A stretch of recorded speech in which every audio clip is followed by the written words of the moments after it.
بسم الله الرحمن الرحيم.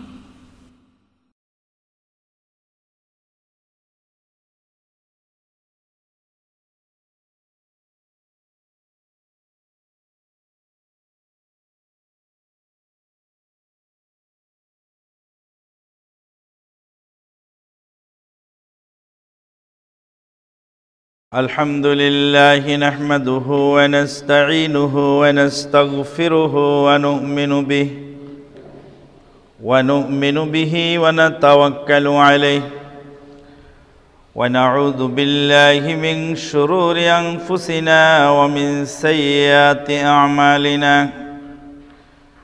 من يهده الله فلا مضل له ومن يضلل فلا هادي له. وأشهد أن لا إله إلا الله وحده لا شريك له.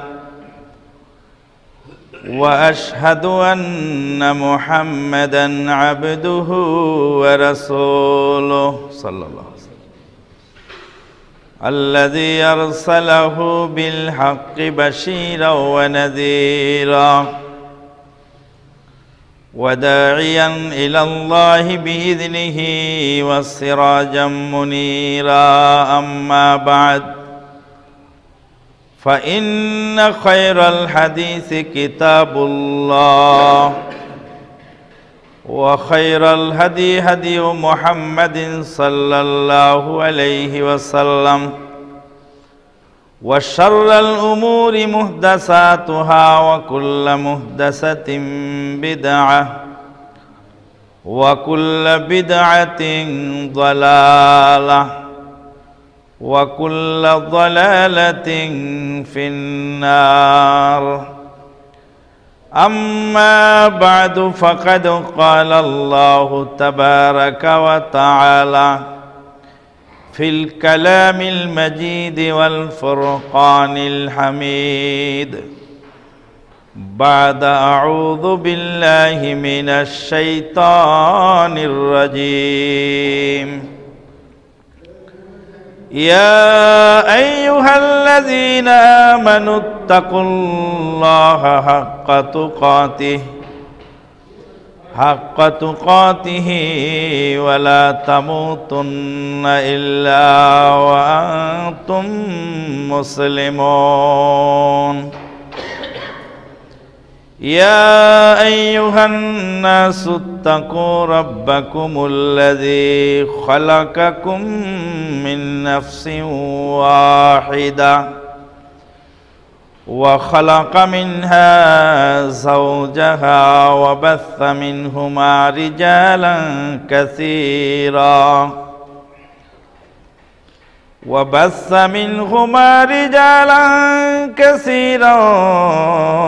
ونساء. واتقوا الله الذي تساءلون به والأرحام، إن الله كان عليكم رقيبا. يا أيها الذين آمنوا اتقوا الله وقولوا قولا سديدا يصلح لكم أعمالكم ويغفر لكم ذنوبكم، ومن يطع الله ورسوله فقد فاز فوزا عظيما.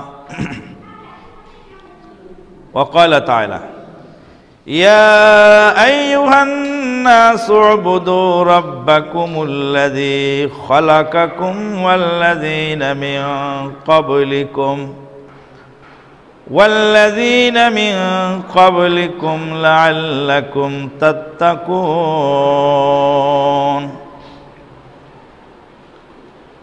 وقال النبي الأمين صلى الله عليه وسلم: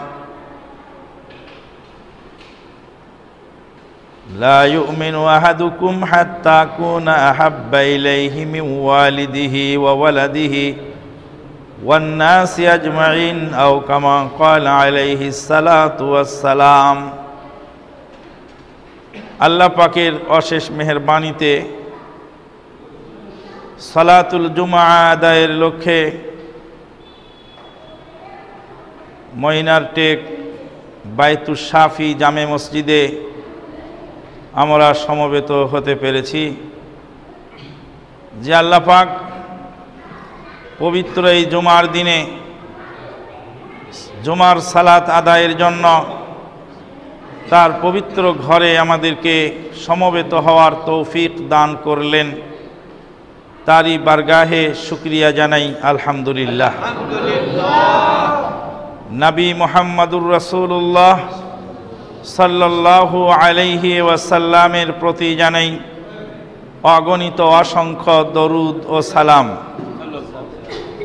আল্লাহুম্মা সাল্লি আলা মুহাম্মাদিন ওয়া আলা আলি মুহাম্মাদ কামা সাল্লাইতা আলা ইব্রাহিম ওয়া আলা আলি ইব্রাহিম ইন্নাকা হামিদুম মাজিদ। আল্লাহুম্মা বারিক আলা মুহাম্মাদিন ওয়া আলা আলি মুহাম্মাদ কামা বারাকতা আলা ইব্রাহিম ওয়া আলা আলি ইব্রাহিম ইন্নাকা হামিদুম মাজিদ। সমবেত মুসল্লিয়ানে কেরাম, আজকের আলোচ্য বিষয় নাস্তিক্যবাদ ও ইসলাম। পাশাপাশি সাময়িক প্রেক্ষাপটকে কেন্দ্র করে ভাষা আন্দোলন সম্পর্কেও কিছু কথা খুতবার মধ্যে থাকবে ইনশাআল্লাহ। নাস্তিক্যবাদ ও ইসলাম। নাস্তিক্যবাদের মূল থিম বা মৌলিক বক্তব্য দুইটি। প্রথম বক্তব্য হলো সৃষ্টিকর্তা বলে কেউ নাই, মানুষ ন্যাচারাল প্রাকৃতিকভাবে মহাবিস্ফোরণের মাধ্যমে এই পৃথিবী সৃষ্টি হয়েছে, মানব জাতি তথা সমস্ত মাখলুকাত সৃষ্টি হয়েছে। আল্লাহ পাক বলছেন, ইয়া আইয়ুহান নাসু উবুদু রাব্বাকুমুল্লাযী খালাকাকুম, হে মনুষ্য জাতি, তোমরা ইবাদত করো সেই রবের যেই রব তোমাদেরকে সৃষ্টি করেছেন। সৃষ্টি যখন আছে, স্রষ্টা থাকবে। আরবের জনক বেদুইনকে জিজ্ঞেস করা হয়েছিল, সৃষ্টিকর্তা আছে, তার প্রমাণ কি? বেদুইন জবাব দিয়েছিল, আল বারাতু তাদুল্লু আলাল বাঈর ওয়াল আথারু ইয়াদুল্লু আলাল মাসির ওয়াস সামাউ যাতু আবরাজ ওয়াল আরদু যাতু ফিজাজ ওয়াল বিহারু যাতু আমওয়াজ আলা ইয়াদুল্লু আলা লাতিফিল খাবির। পায়ের চিহ্ন দেখে বোঝা যায় এখান দিয়ে লোক গেল, লাদা দেখে বোঝা যায় এখানে উট এসেছিল। উটই না থাকবে তো লাদা আসবে কোত্থেকে? এই বিশাল নক্ষত্র খচিত আসমান, অসংখ্য উর্মিমালা সমৃদ্ধ এই মহাসাগর, অসংখ্য রাস্তায় পথে বিভক্ত এই পৃথিবী, এটা কি এক নিপুণ সুকৌশলী মহান কারুণিক আল্লাহ তাআলার প্রমাণ বহন করে না? ইমাম আবু হানিফা রাহমাতুল্লাহ আলাইহির কাছে আল্লাহর অস্তিত্বের প্রমাণ চাওয়াতে তিনি বলেছিলেন, দাজলা নদীতে, ফুরাত নদীতে মাঝি মাল্লা দাঁড় বৈঠা ছাড়া নৌকা চলে, মাল ওঠানামা করে। এই বিষয়ে আমাকে প্রশ্ন করা হয়েছে, তুমি একটু থামো, আমি তোমার প্রশ্নের উত্তর পরে দিচ্ছি। নাস্তিকেরা বললেন, দাজলা নদীতে, ফুরাত নদীতে মাঝি মাল্লা দাঁড় বৈঠা ছাড়া নৌকা চলে, এবার কেমন কথা? ইমাম আবু হানিফা রাহমাতুল্লাহ আলাইহি বলছেন, মাঝি মাল্লা দাঁড় বৈঠা ছাড়া যদি নৌকা দাজলা নদীতে, ফুরাত নদীতে না চলে, এই বিশাল সূর্য পূর্ব দিগন্ত থেকে পশ্চিম দিগন্তে কোন সত্তা নিয়ে যায়? ইমাম মালিক রহমাতুল্লাহ আলাইহিকে আল্লাহর অস্তিত্বের প্রমাণ চাওয়া হলে তিনি বললেন, তামাম পৃথিবীর মানুষের ভাষার মধ্যে বৈচিত্র্যতা আছে, ভিন্নতা আছে। কারো ভাষার সাথে কারো ভাষার মিল নেই, একই ভাষার মানুষের আবার কণ্ঠস্বরের মিল নেই। দুনিয়ার শুরু থেকে নিয়ে কিয়ামত পর্যন্ত একজন মানুষের চেহারার সাথে আরেকজন মানুষের চেহারার হুবহু মিল হবে না। চেহারায় যদি সাদৃশ্য হয়, এলেম কালাম বিদ্যা বুদ্ধি ঈমান ও আকীদায় মিল হয় না। দুনিয়ার শুরু থেকে নিয়ে শেষ পর্যন্ত একজন মানুষের সাথে আরেকজন মানুষের হুবহু মিল হয় না। যেই ডাইস দিয়ে একবার একটি মানুষ বানানো হয়েছে, সেই ডাইস দ্বিতীয়বার ব্যবহার করা হয়নি। এটা কি সুনিপুণ মহান কারণিক আল্লাহ পাকের প্রমাণ বহন করে না? ইমাম শাফি রহমাতুল্লাহ আলাইহিকে আল্লাহর অস্তিত্ব সম্পর্কে জিজ্ঞেস করা হলে তিনি উত্তর দিয়েছিলেন, তুত গাছের পাতা পলু পোকা খেলে সেখান থেকে রেশমি সুতা বের হয়, রেশমি কাপড় তৈরি হয়। একটি রেশমের পোকা জীবন দিয়ে মানুষের খেদমত করে রেশমের সুতা তৈরি করে যায়। কত লক্ষ লক্ষ গজ সুতা তৈরি করে একটি পোকা, জীবন বিসর্জন দিয়ে শেষ করে মানুষের উপকার করে যায়।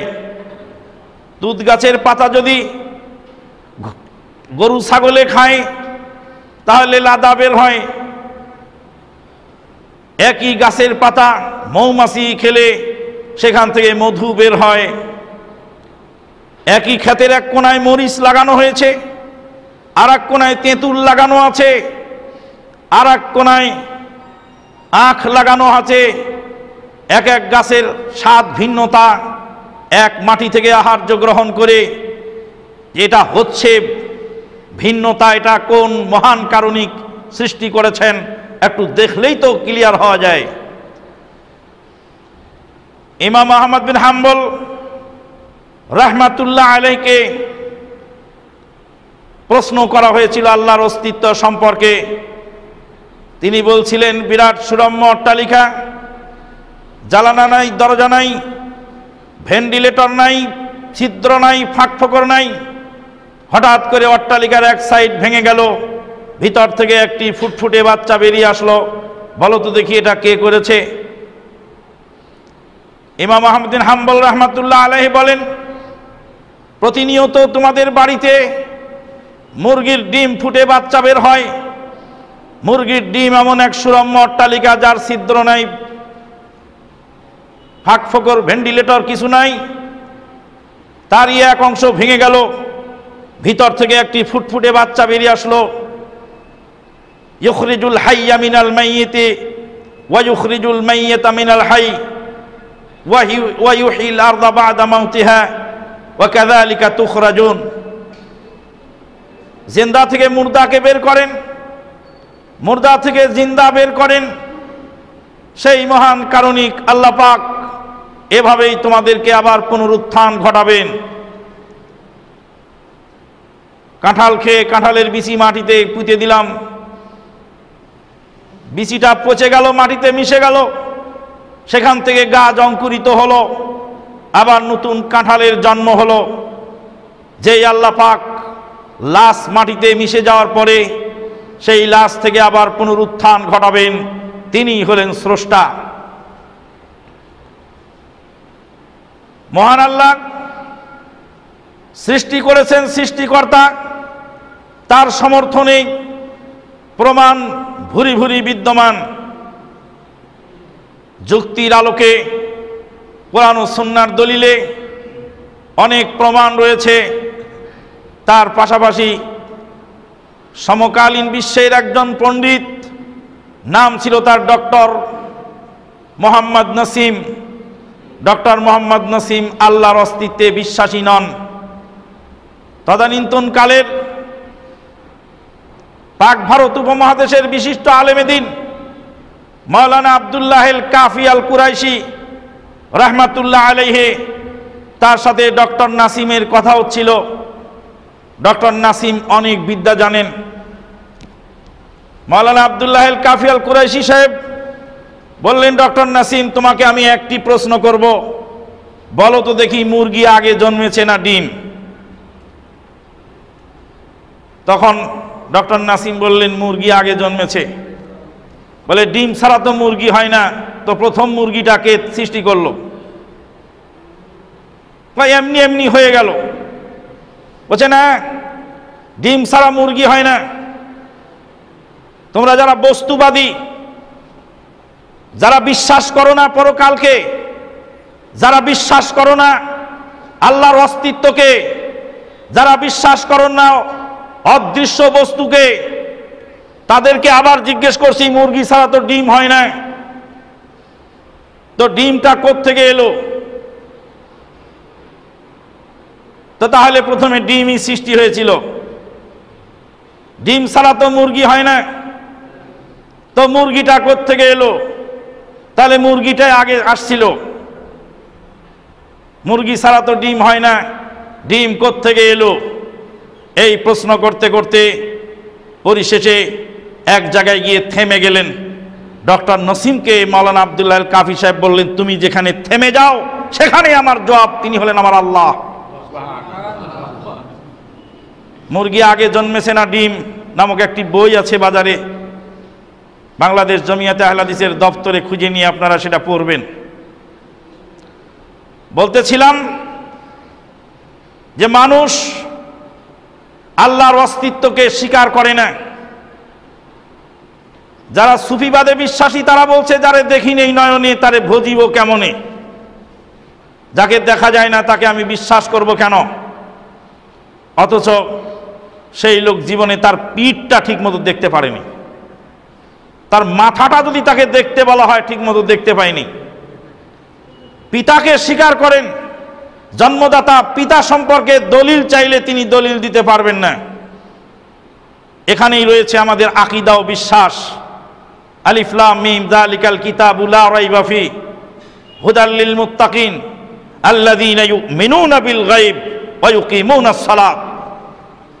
অদৃশ্যে বিশ্বাস যারা করেন, মুত্তাকিনদের প্রথম পরিচয় হলো সেখানে।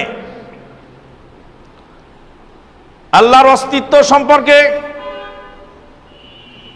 অনেক প্রমাণ রয়েছে, যা খুতবার মধ্যে বিশদ ব্যাখ্যা করা সম্ভব নয়। নাস্তিকবাদের দ্বিতীয় থিম বা দ্বিতীয় বক্তব্য হলো পৃথিবীর সব মানুষ সমান। আল্লাহ পাক বলছেন, আউযু বিল্লাহি মিনাশ শাইতানির রাজীম আহুম ইয়াকসিমুনা রাহমাতা রাব্বিকা ওয়া নাহনু কাসামনা বাইনাহুম মাঈশাতাহুম ফিল হায়াতিদ দুনিয়া ওয়া রাফা'না বা'যাকুম ফাওকা বা'যিন দারাজাত লিয়াত্তাখিযা বা'যুকুম বা'যান সুখরিয়া ওয়া রাহমাতু রাব্বিকা খায়রুম মিম্মা ইয়াজমাউন আহুম ইয়াকসিমুনা রাহমাতা রাব্বিক। ওরা কি তোমার রবের রহমত কি সমানভাবে ভাগ করতে চায়? হাতের আঙ্গুল তো 5টি সমান নয়। লাঠিটা ধরার সময় 4 আঙ্গুল একদিকে আর 1 আঙ্গুল একদিকে, এটার নাম বুড়ো আঙ্গুল। এটা আমাদের দেশে দেখালে রাগ হয়ে যায়, আর বহির্বিশ্বে এটা দেখালে এটা খুব ভালো। কোনো জিনিস ভালো হলে এটা দেখায় এইভাবে। এটার নাম বুড়ো আঙ্গুল। বুড়ো আঙ্গুল একদিকে থাকে আর 4 আঙ্গুল একা একদিকে, 4 নওজোয়ান একদিকে আর 1 বুড়ো একা একদিকে ধরছেন। 4 নওজোয়ান দিয়ে ধরেন, লাঠিটা ছুটানো সহজ হবে। কিন্তু 3টা যদি কেটে ফেলানো হয়, 2টা দিয়েও যদি ধরে, তাহলে ছুটানো যাবে না সহজে। এক সাইডে একজন আর এক সাইডে 4 জন। হাতের আঙ্গুল আল্লাহ সমান করেন নেই, মানুষকে আল্লাহ সমান করেন নেই। পৃথিবীর মানুষ সমান হতে পারবে না।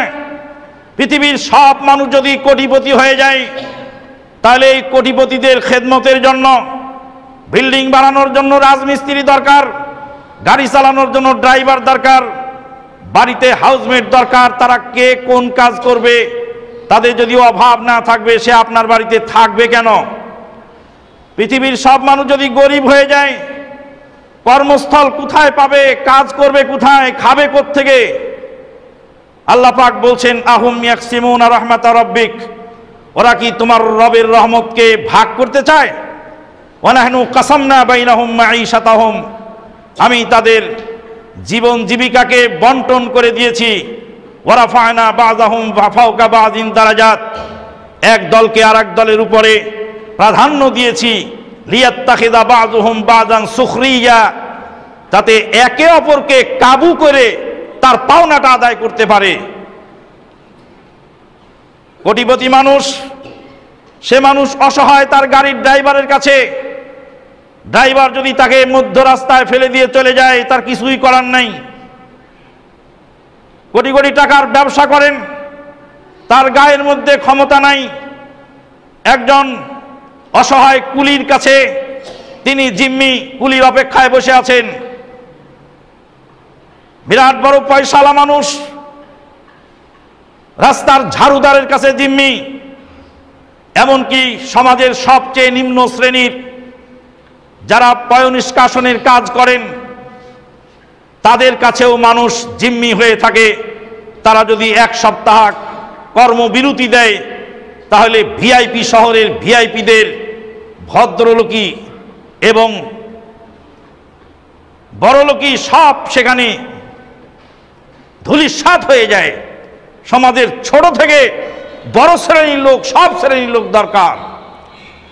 যেই রাশিয়াতে এই সাম্যবাদ বা কমিউনিজম চালু হয়েছিল জারদেরকে তাড়িয়ে দিয়ে, সেই রাশিয়ার তদানীন্তনকালের প্রেসিডেন্ট মিস্টার মিখাইল গর্বাচেভের স্ত্রী রাইসা গর্বাচেভ যে কাপড় পরতেন, সেই সময়ের জরিপে দেখা গেছে সাধারণ রাশিয়ার শ্রমিকের 23 মাসের বেতন জমা করলে এক সেট কাপড়ের দাম হয়। সাম্য তো সেখানে ছিল না।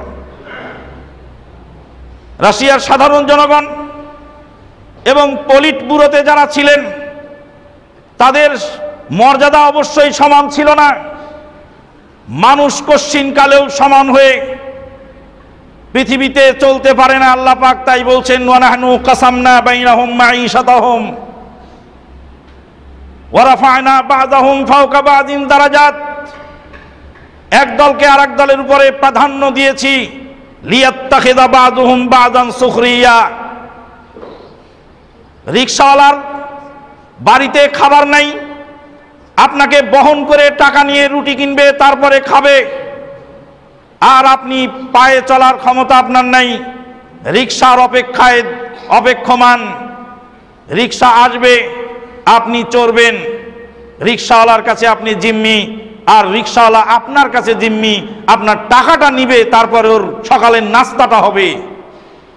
আল্লাহর কসম, মাঘ মাসের কনকনে শীতের মধ্যে যদি ওই রিকশাওয়ালার পেটে ক্ষুধা না থাকতো, তাহলে ফজরের পরে সে রাস্তায় দাঁড়াতো না, আর আপনার গিয়ে প্রথম ট্রেনটা ধরাও সম্ভব ছিল না। আল্লাহ পাক ওর পেটের ভিতরে ক্ষুধা দিয়েছেন, ক্ষুধার তাড়নায় সে রাস্তায় রিকশা নিয়ে বেরিয়েছে। আর আপনার তড়িৎ গতিতে ট্রেন ধরা দরকার, তাই আপনি পায়ে হেঁটে না গিয়ে রিকশাওয়ালা যা ভাড়া চাচ্ছে তাই দিয়ে আপনি সেখানে জিম্মি হয়ে, কাবু হয়ে তাকে পয়সা দিচ্ছেন, তার রুজির ব্যবস্থা হচ্ছে, আর আপনার ট্রেন ধরার ব্যবস্থা হচ্ছে। আল্লাহ পাক বলছেন লিয়াত্তাখিযা বা'যুহুম বা'যান সুখরিয়া ওয়া রাহমাতু রাব্বিকা খায়রুম মিম্মা ইয়াজমাউন। ইসলাম তামাম পৃথিবীর মানুষকে মর্যাদায় সমান করেছেন। আল্লাহর নবী বলেন আন্নাসু সাওয়াসিয়াতুন কাসনালিল মুশত, লা ফাদলা লি আরাবিয়্যিন আলাল আযামি ওয়ালাল আযামি আলাল আরাবি ইল্লা বিতাকওয়াল্লাহ। তামাম পৃথিবীর মানুষ চিরুনির দাঁতের মতো সমান। আন্নাসু সাওয়াসিয়াতুন কাসনালিল মুশত, চিরুনির দাঁতের মতো মানুষ সমান।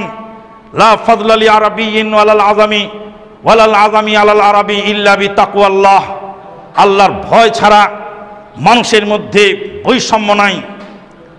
বেলাল বিন রাবাহ রাদিয়াল্লাহু তাআলা আনহু আফ্রিকা থেকে এসেছিলেন, কুরাইশি আবু বকর সিদ্দিকের পাশে বসে সালাত আদায় করেছিলেন, কাবা ঘরের উপরে দাঁড়িয়ে আজান দিয়েছিলেন। ইটালি থেকে সোহাইব রুমি এসেছিলেন, মক্কার আভিজাত্যকে ভেদ করে সেখানে জড়ো হয়েছিলেন। কুল কায়নাতের মুসলিম মিল্লাত 40 লাখ মানুষ কাবা চত্বরে জমা হচ্ছেন প্রতি বছর। 40 লাখ মানুষ জমা হচ্ছেন মিনা মুজদালেফায়। হাজি গাজী মাওলানা মুন্সি মুফতি টুপিওয়ালা দাড়িওয়ালা, শিক্ষিত অশিক্ষিত, ইতর ভদ্র, ছোট বড়, আরবি আজমি, ইরানি, তুরানি, জাপানি, জার্মান, ইংল্যান্ডি, হোল্যান্ডি, পোল্যান্ডি, নাইজেরিয়া, আলজেরি, ইন্দোনেশি, মালয়েশি, ছোট বড় লম্বা খাটো, শিক্ষিত অশিক্ষিত, সর্বশ্রেণীর মানুষ একাকার হয়ে লাব্বাইক আল্লাহুম্মা লাব্বাইক বলছে। পোশাক তাদের এক, বক্তব্য তাদের এক, কথা তাদের এক, কোনো পার্থক্য সেখানে নেই। ডাক্তারের সাথে মাস্টারের পার্থক্য করার কোনো ব্যবস্থা নেই। এটার নাম ইসলাম। 40 লাখ মানুষ জমা হয়েছে কাবা ঘরে। 40 লাখ মানুষ কথা বলছেন। কথার আওয়াজে মক্কা শহর গুঞ্জরণ হয়ে গেছে। মক্কার ইমাম সাহেব আসলেন, জায়নামাজে দাঁড়ালেন। 40 লাখ মানুষের ইমাম, ইস্তাউ এতাদুলু সাওউ সুফুফাকুম ফাইন্না তাসবিয়াতাস সুফুফি মিন তামামিস সালাহ ওয়া হাদু বাইনাল মানাকিব ওয়াল আকদাম সুদ্দুল ফুরাজ। মাঝখানের ফাঁকা বন্ধ করো, সোজা হয়ে দাঁড়িয়ে যাও, কাতার সোজা করে নাও, ছোট বড় মিশে দাঁড়াও, ভেদাভেদ ভুলে যাও, একাকার হয়ে যাও, সোজা হয়ে দাঁড়াও। আল্লাহু আকবার। আল্লাহু আকবার বলার সঙ্গে সঙ্গে 40 লাখ মানুষের জবান বন্ধ হয়ে গেল। 40 লাখ মানুষের কথা বন্ধ হয়ে গেল। কারো কথা বলার অনুমতি নাই। এক কমান্ডে 40 লাখ মানুষকে ঠান্ডা করতে পারে যে ইসলাম, তারই নাম ইসলাম। 40 লাখ মানুষ ঠান্ডা হয়ে গেল, কেউ কথা বলতে পারে না। জাতিসংঘের মহাসচিব যদি 40 লাখ মানুষকে বলে তোমরা থামো, বড় দেশের বড় মোড়ল যদি বলে তোমরা থামো, শুনবে না। ইমাম সাহেব শুধু বলেন আল্লাহু আকবার, 40 লাখ মানুষ নীরব হয়ে গেল। ইমাম সাহেব সেজদা দিয়েছেন, পিছনে মুক্তাদি, মুক্তাদির কাতারের মধ্যে রয়েছে বিশ্বের 140 রাষ্ট্রের রাজা বাদশাহ, top to bottom, lower chamber থেকে নিয়ে আপার চেম্বার, ছোট বড় বিভিন্ন সেক্টরের লোক, ইন্টেলিজেন্ট ব্রাঞ্চের লোক, ডিফেন্সের লোক, মন্ত্রী শান্তি রয়েছে। খোদ আরব দেশের রাজা পিছনে সেজদা দিয়েছেন। সামনে যিনি ইমামতি করছেন তিনি প্রজা, পিছনে যিনি সেজদা দিয়েছেন তিনি হলেন রাজা।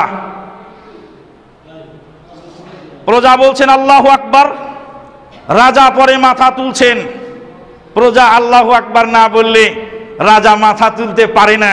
এরই নাম সালাত, এরই নাম ইবাদত, এরই নাম ইসলাম, এরই নাম সাম্য। রাজাকে প্রজা বানায় আর প্রজাকে রাজা বানায়। দেশের প্রজা ইমামতি করছেন, রাজা পিছনে মুক্তাদি হয়েছেন। আল্লাহু আকবার না বললে পিছনের রাজার মাথা তোলার ক্ষমতা নেই। এরই নাম ইসলাম। আল্লাহ পাক বলছেন আহুম ইয়াকসিমুনা রাহমাতা রাব্বিক ওয়া নাহনু কাসামনা বাইনাহুম মাঈশাতাহুম ফিল হায়াতিদ দুনিয়া ওয়া রাফা'না বা'দাহুম ফাওকা বা'দিন দারাজাত লিয়াত্তাখিযা বা'দুহুম বা'দান সুখরিয়া ওয়া রাহমাতু রাব্বিকা খায়রুম মিম্মা ইয়াজমাউন। কুল কায়নাতের মুসলিম মিল্লাতের বিরুদ্ধে এই নাস্তিক্যবাদের চলছে, ইসলামের বিরুদ্ধে ক্রুসেড নীরবে তারা ঘোষণা করেছে। কেন করেছে? নাস্তিকবাদ কেন সৃষ্টি হলো? কার্ল মার্কস কেন আল্লাহদ্রোহিতা শুরু করলো? তার প্রেক্ষাপট যদি আপনি যাচাই করেন সেখানে গিয়ে দেখতে পাবেন সেখানে নির্যাতন করেছিল ধর্মযাজকেরা। ধর্মযাজকের নির্যাতনে নিষ্পেষিত হয়ে ধর্মের বিরুদ্ধে কার্ল মার্কস কথা বলেছিল।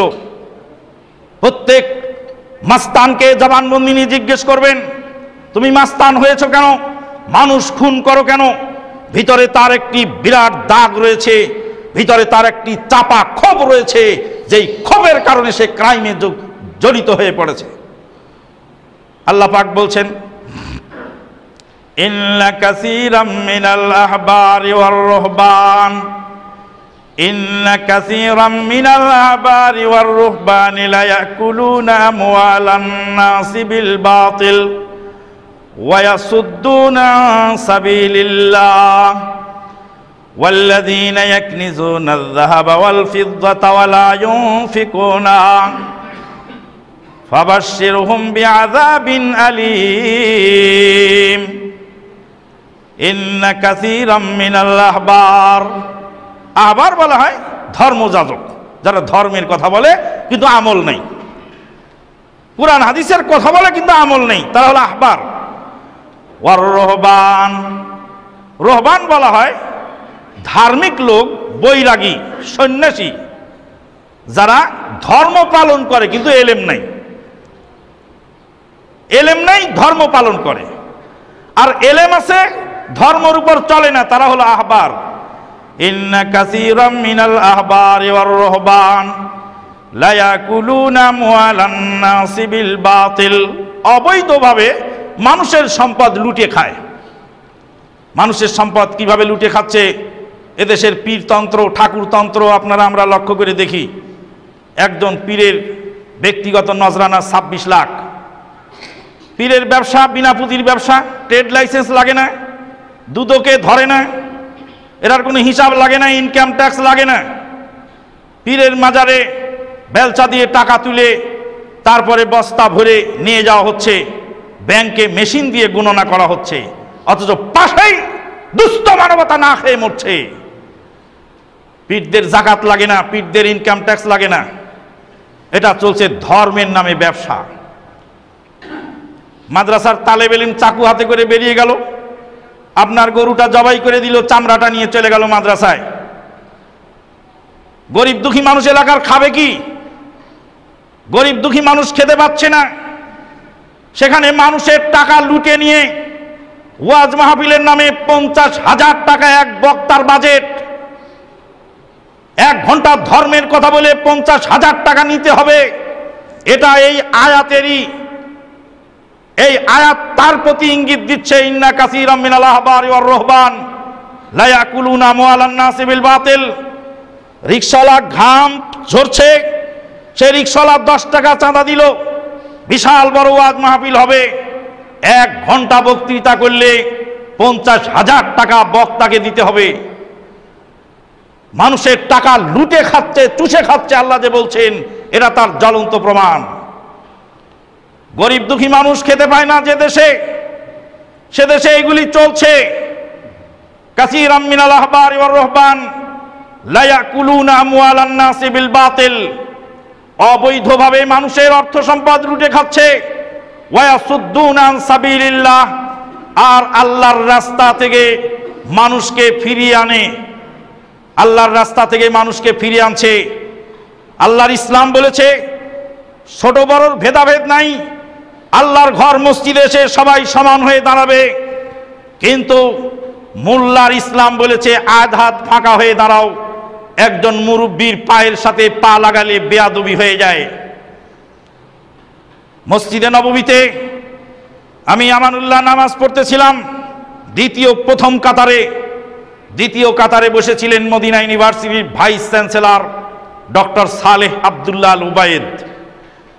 সালাম ফিরানোর পরে পিছনের দিক তাকিয়ে দেখছি মদিনা ইউনিভার্সিটির vice chancellor doctor Saleh Abdullah Al Ubaid পিছনের কাতারে বসে আছেন। আমি বললাম তাফাদ্দাল ইয়া শাইখানা, সামনের দিকে আসুন। বললেন হাযা লা ইয়াজুজ, হাযা মামনু। বলে এটা চলবে না। কেন? আপনি মুরব্বী মানুষ, আপনাকে সম্মান দিলাম, এরা চলবে না কেন? বলে আমি মুরব্বী হলাম কি করে? আপনি তো মদিনা ইউনিভার্সিটির ভাইস চ্যান্সেলর।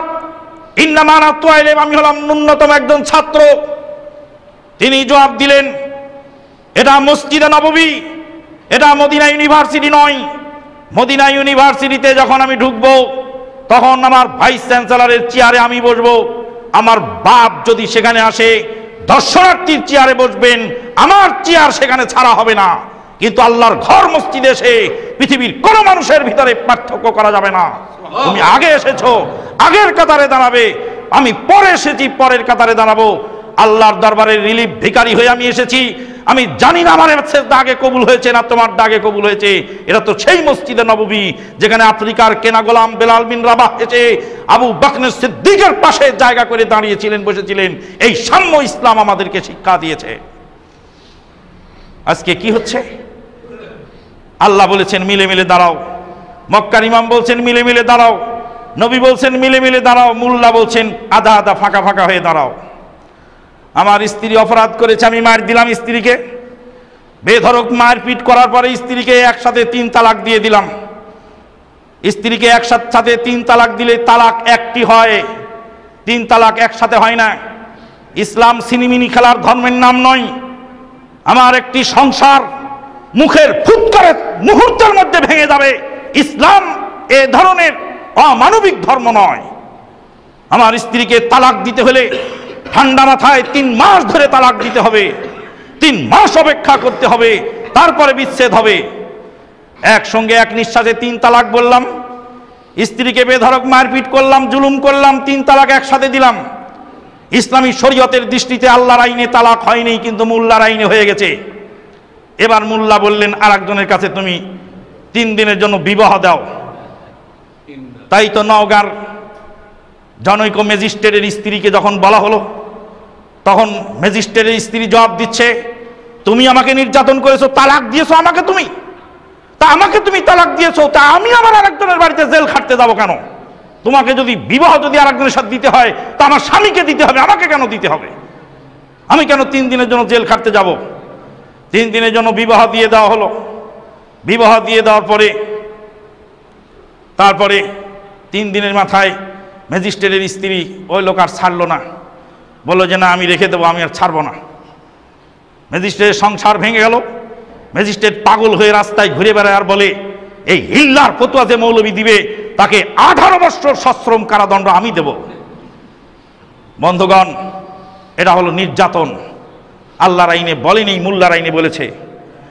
আপনার স্ত্রী মারা যাবে, আপনার স্ত্রীকে আপনি কোলে করে আপনার স্ত্রীর মুখে আপনি পানি দেবেন, গ্লুকোজ দেবেন, ডাবের পানি খাওয়াবেন, শরবত খাওয়াবেন, জীবনের শেষবারের মতো আপনার স্ত্রীকে আদর করে সমাদর করে দুনিয়া থেকে বিদায় দিবেন।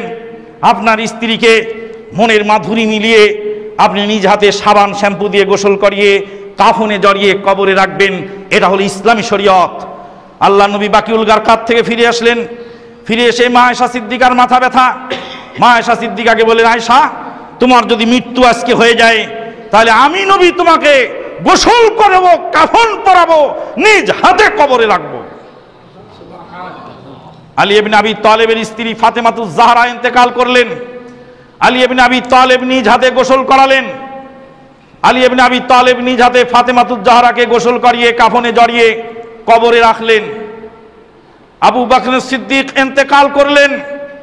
আবু বকর সিদ্দিকের স্ত্রী আসমা বিনতে উমাইস রাদিয়াল্লাহু তাআলা আনহা নিজের স্বামীকে নিজ হাতে মনের মাধুরী মিলিয়ে গোসল করিয়ে আদর সোহাগ করে যত্ন করে কাফনে জড়িয়ে বিদায় দিলেন।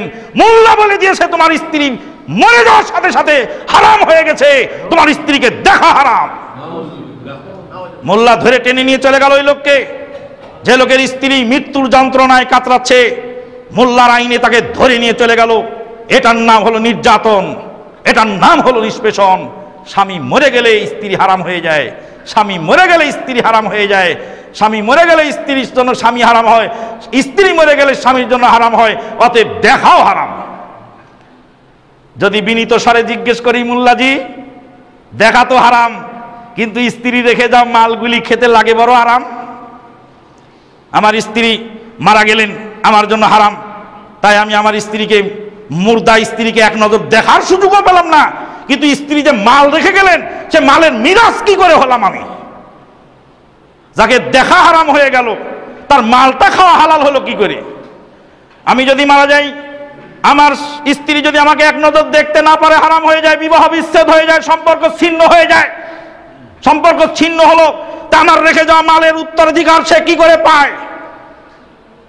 এর নাম হলো মানুষের তৈরি ধর্ম। ইন্না কাসীরাম মিনাল আহবারি ওয়ার রুহবান লা ইয়াকুলুনা আমওয়ালান নাসি বিল বাতিল ওয়া ইয়াসুদ্দুনা আন সাবিলিল্লাহ। মানুষের তৈরি ধর্ম এইভাবেই হয়ে থাকে। তাই তো সনাতন ধর্মের জনক পণ্ডিত এসেছিলেন আমার সাথে বাহাস করার জন্য। সনাতন ধর্মের পণ্ডিত এসে আমাকে সনাতন ধর্মের পক্ষে বলবেন আর আমি ইসলাম ধর্মের পক্ষে বলবো। আমি বললাম, জিজ্ঞেস করলাম, ভাইজান একটা প্রশ্নের উত্তর দেন, আপনার সনাতন ধর্মে গরুর গোশত খাওয়া হারাম। গরুর গোশত খাওয়া সনাতন ধর্মে হারাম, বিলকুল হারাম। গরুর গোশত সনাতন ধর্মে খাওয়া যাবে না, গরু হলো তার দেবতা। বললাম যে আপনারা গোশতের দোকানে গিয়ে খোঁজেন কোনটা গরুর গোশত আর কোনটা খাসির গোশত, কিন্তু জুতার দোকানে গিয়ে কি জিজ্ঞেস করেছেন কোনোদিন যে কোনটা খাসির চামড়ার আর কোনটা গরুর চামড়া? যেই দেবতার গোশত খাওয়া হারাম, সেই দেবতার চামড়া দিয়ে জুতা বানিয়ে রাস্তায় চলে বেড়ান, তখন হারাম হয় না? দেবতার চামড়া দিয়ে জুতা বানিয়ে রাস্তায় হেঁটে বেড়ালে দেবতার অবমাননা হয় না? মানুষের তৈরি ধর্ম। জামালপুরের গৌর গোবিন্দ যখন ইসলাম গ্রহণ করলো, নাম হলো তার নুরুল ইসলাম। নুরুল ইসলামকে জিজ্ঞেস করা হলো, নুরুল তুমি ইসলাম কেন গ্রহণ করলে, কি দেখে? নুরুল তখন বলেছিল আমার মা দুঃখিনীকে পুরাতে গিয়েছিলাম, অন্ত্যেষ্টি ক্রিয়া। মাকে যখন পুরাতে গেলাম শ্মশান ঘাটিতে, মা আমার জীবনে বেপরদা হননি। সেই মা শ্মশান ঘাটিতে মাকে পুরাতে নিয়ে গেলাম। ঠাকুরদেব এসে বললেন, গৌর গোবিন্দ তোর মাকে মুখাগ্নি করতে হবে, বড় ছেলে সর্বপ্রথম মায়ের মুখে আগুন দিবে। আমি বললাম, নমস্কার দেবতা, আমি এ কাজ করতে পারবো না। আমার মা এই মুখ দিয়ে আমাকে বহুদিন চুমু খেয়েছেন, আমি সেই মায়ের মুখে আগুন দিয়ে আমি মাকে জ্বালাতে পারবো না, এটা আমার দ্বারা সম্ভব নয়। ওই কি বলছিস তুই? তোকে ধর্মচ্যুত করা হবে, এখন মায়ের মুখে আগুন দে। ভালো যদি চারটা মায়ের মুখে আগুন দে, সনাতন ধর্ম থেকে তোকে বহিষ্কার করা হবে।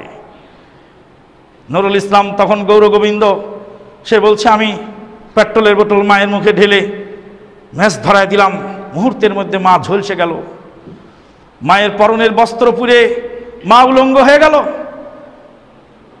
20-25 জন যুবক লাঠি হাতে করে আমার মাকে পিটতে লাগলো। আগুনের তোড়ে মা পুড়ছে, মায়ের মাথা ফুটলো, মায়ের চামড়া জ্বলল, মায়ের পরনের বস্ত্র জ্বলে গেল। উলঙ্গ অবস্থায় মা আগুনের মধ্যে পুড়তে লাগলো। যেই মাকে জীবনে কোনোদিন মানুষ দেখতে পায়নি, সেই মার উলঙ্গ বিভৎস চিত্র অগণিত যুবকের সামনে আগুনে দাউ দাউ করে পুড়ছে দেখে আমার মন অস্থির হয়ে গেল। আমি শ্মশান ঘাটির কিনারে যাই বললাম, ভগবান এটা তোমার ধর্ম নয়, যেই ধর্মে মানবতা নাই, যে ধর্মে মানুষ মরে যাওয়ার পরে হিংস্রভাবে তাকে আগুন দিয়ে পুরানো হয়, যেই ধর্মে মানুষ মরে যাওয়ার পরে তার শালীনতাবোধ কিছু থাকে না, ছেলের সামনে উলঙ্গ হয়ে তাকে পুড়তে হয়, এটা কোনো ধর্ম নয়। ভগবান আমি সঠিক ধর্ম খুঁজে বেড়াই। নুরুল ইসলাম চলে গেল। তার এক বন্ধু মুসলিম, তার মা মারা গেল। তার মাকে গরম পানি দিয়ে সাবান শ্যাম্পু দিয়ে পর্দা ও শালীনতার সাথে গোসল করিয়ে কাফনে জড়িয়ে সুন্দর করে তাকে কবরে রাখা হলো। নুরুল ইসলাম গোরস্থানের মধ্যে দাঁড়িয়ে, গৌর গোবিন্দ গুরুস্থানের মধ্যে দাঁড়িয়ে বলল, আশহাদু আল্লা ইলাহা ইল্লাল্লাহু ওয়া আশহাদু আন্না মুহাম্মাদার রাসূলুল্লাহ। এটাই সঠিক ধর্ম, যেই ধর্মে মানুষের শালীনতা আছে। বলতেছিলাম, কার্ল মার্ক্সের মায়ের উপরে যখন পাশবিক নির্যাতন চালানো হলো,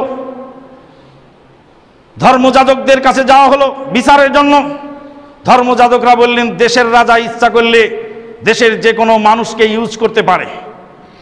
কার্ল মার্ক্স বলল, এটা ধর্ম? বলে, হ্যাঁ এটা ধর্ম। এই ধর্মের বিরুদ্ধে সারা জীবন আমার আন্দোলন চলবে। তাই তো শুরু হলো নাস্তিক্যবাদ। নাস্তিক্যবাদ আজকে সমাজে চলছে। নাস্তিকেরা কি করতে যাচ্ছে আপনারা সব দেখতে পাচ্ছেন। নাস্তিকেরা কি করছে তা সব দেখতে পাচ্ছেন। আপনাদের আমাদেরকে সজাগ হতে হবে।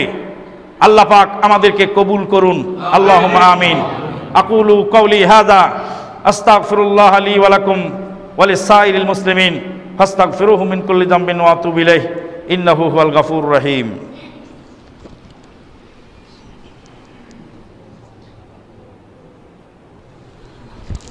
আলহামদুলিল্লাহ আলহামদুলিল্লাহি কাফা ওয়া সালামুন আলা ইবাদিহিল্লাযীনা ইসতাফা, আম্মা বা'দ।